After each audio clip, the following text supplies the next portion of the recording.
Bueno, buenas tardes, buenas noches. Muchas gracias por esta invitación. Acá la Asociación Miguel Dragones, en la personalidad de Fernando, que fue mi alumno en el Colegio Nacional, al senador Godoy, Santiago Godoy, a todos los presentes, familiares, amigos, y a este panel tan autorizado como es el profesor Héctor Canto, que ha sido un protagonista y conoció personalmente a Evita, a Gabriela, que con este paralelo que hizo sobre Miguel y Evita nos da muchísimo elemento para seguir conversando sobre las luchas por la emancipación de los pueblos, y a la historiadora María Laura Colibadino, que seguramente nos va a dar su visión científica, histórica de todo esto. Bueno, el Congreso de la Nación me publicó en el año 2010 una novela que se llama Eva Perón, alumna de Nervo, gracias a la intercesión del diputado Salum, que creo que estaba por acá presente. Bueno, como esta edición se circula por los medios oficiales, en bibliotecas populares y demás, en este momento he publicado la segunda edición, que es una edición local, Eva Perón, alumna de Nervo. Ustedes dirán, ¿por qué escribir una novela sobre Evita, sobre la que hay tantas biografías, tantos estudios históricos? En realidad esto surgió porque, revisando a veces papeles o viendo televisión, leí aquella frase atroz en las paredes de Buenos Aires que decía "viva el cáncer". Entonces pensé a qué nivel lleva el odio cuando ciertas clases privilegiadas, a que se les toca ciertos intereses. Entonces surgió en mí la necesidad de empezar a investigar sobre la vida de Eva Perón, y encontré que más allá de del personaje histórico, debía construir el fantasma de Eva Perón. Entonces pensé en mis padres, en mis abuelos, en los libros de lectura que habían leído mis padres, mis abuelos, en las canciones que habían recitado, en las costumbres de los años 20, de los años 30, en el cine, en las películas que veían, Cumbre Borrascosa, veían Lo que el viento se llevó, todo eso que formó a esas jóvenes, y así fui reconstruyendo lo que los novelistas llaman el fantasma, esa confluencia de lo social y de lo particular. Entonces, está lo histórico, pero está esa visión fantasmática, que es una construcción, como decía Gabriela, donde entran los deseos, donde entran los anhelos más íntimos de la persona concreta. Para no aburrirlos, escribí unas líneas, en tal caso luego podemos conversar un poco. ¿Por qué escribir una novela sobre Evita? En algún momento de nuestras vidas se entrecruzan coordenadas, surgen intuiciones y preguntas que nos sitúan ante algo que necesita, que exige ser expresado. Tal vez sea lo que los antiguos denominaban musa o inspiración. Evoco a Borges en este punto. O mandatos del mismo lenguaje, de la misma cultura, tamizados a través de lo que podemos llamar fantasmas. Recuerdo aquí a Sábato y a su libro El escritor y sus fantasmas. Fantasma o fantasía o sueño diurno son la materia de eso que quiere ser narrado. Entonces surgirá la novela o el cuento. Luego vendrán las horas de escritura, engarzadas en los instantes reales y existenciales del novelista, en su cotidianeidad particular y general. Vendrá el trabajo. Así como un mandato, surgió el imperativo de la escritura de Eva Perón, alumna de Nervo. Ante ciertas injusticias que nos conmueven, recordé aquello de viva el cáncer, imprecación siniestra en la historia argentina y del mundo. Cuánto odio y cuánta mezquindad oscura y cuánto horror encierra esa expresión. ¿Por qué esa pasión insana? ¿Qué intereses excesivamente poderosos había tocado Evita? ¿Qué mutación fundamental había provocado en el pueblo para que las clases dominantes la odiaran de esa manera? Entonces indagué las razones. Ahí estaban las biografías: Marisa Navarro, Libertad de Mitrópolos, Pavón Pereira, Borrón y Vaca, Fermín Chávez. Las novelas escritas en su mayoría por hombres, como Santa Evita o la novela de Perón, de Eloy Martínez, La Pasión según Eva, de Pose, o El cuento de esa mujer, de Rodolfo Walsh. Estos textos narrativos eran miradas de hombres.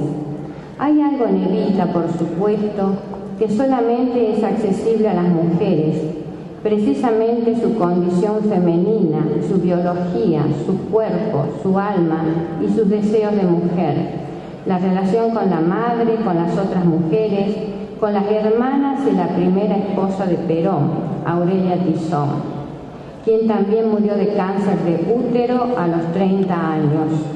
Según los papeles con los que se casó, Evita había nacido en Los Toldos en 1922 y no en 1919, de modo tal que en 1952, años de su muerte, también tenía 30 años, según los papeles legales, ¿no?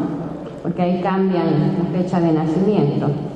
Es todo por una cuestión para que no aparezca como hija ilegítima y demás. Pero también busqué a la otra Evita, la actriz, la amiga de los poetas, la enamorada del cine y del teatro, facetas que muestran que Eva Duarte no era una mujer vulgar, como quiere hacer aparecer la burguesía.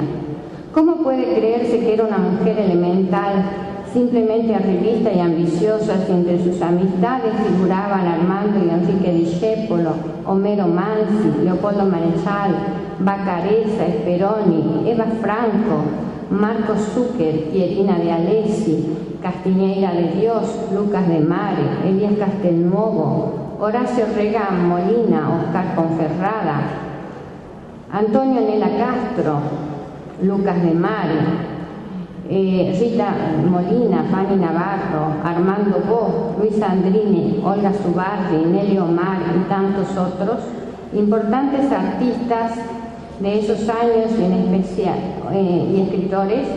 Ocurre que su perfil no encajaba en el modelo pequeño burgués de las mujeres en esos años y en especial el modelo pequeño burgués argentino, caracterizado no solamente por la mediocridad y la domesticidad, sino por el prejuicio y la pacatería.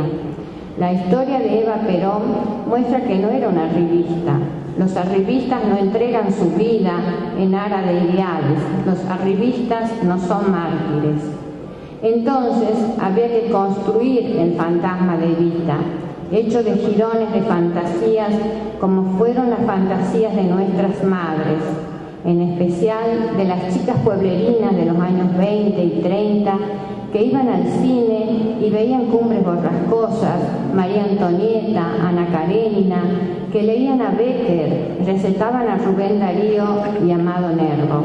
Este último poeta, muy querido por Evita, sabía de memoria muchísimos poemas de Amado Nervo, que estudiaban en las célebres escuelas nacionales públicas y con los mismos libros de lectura que el Consejo Nacional de Educación indicaba y proveía desde el norte al sur de la patria en su afán igualitario. Había que construir ese fantasma, donde está inscrita la historia social de los argentinos y la historia particular, los sueños y los deseos, las carencias y los sentimientos de los mortales, recortados en eso que Ítalo Calvino llama visualización. Un fantasma de mujer y de una mujer extraordinaria, ¿Cómo narrarlo? ¿Cómo visualizarlo?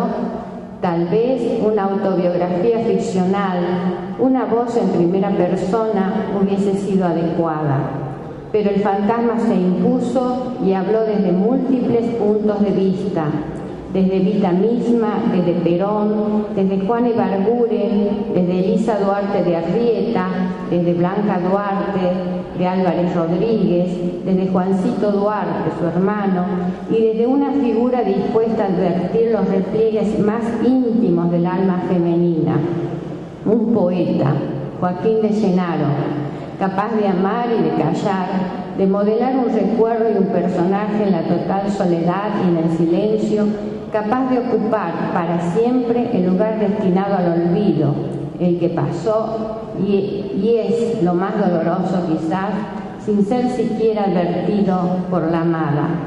Poeta al fin de Llenaro, que es un personaje de total ficción, leerá las inflexiones de Buenos Aires, las inflexiones de Amado Nervo en la palabra de Evita, en sus actos, en aquella dorada juventud que la trajo a Buenos Aires en pos de sueños y anhelos.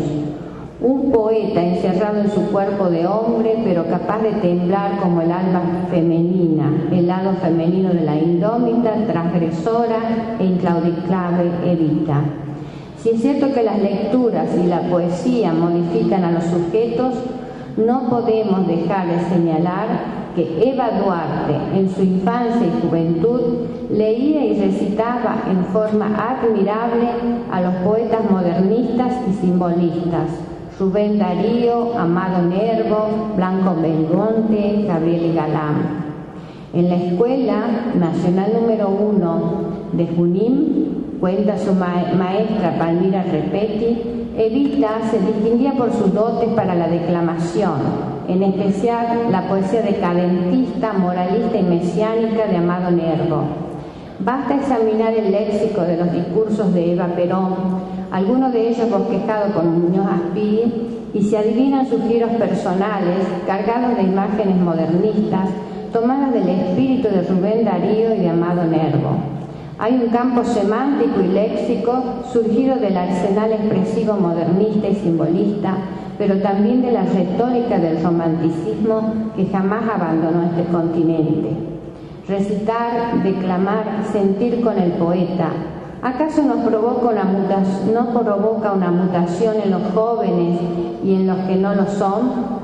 Sin duda había en Eva Perón una formación a través de la poesía que la situaba muy cerca de la entrega casi mística a la que llegó.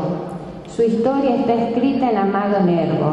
Sus poemas preferidos eran Muerta, Qué bien están los muertos, El día que me quieras, o tal vez La bella del bosque durmiente, eternamente congelada en una caja de vidrio a la espera del amor.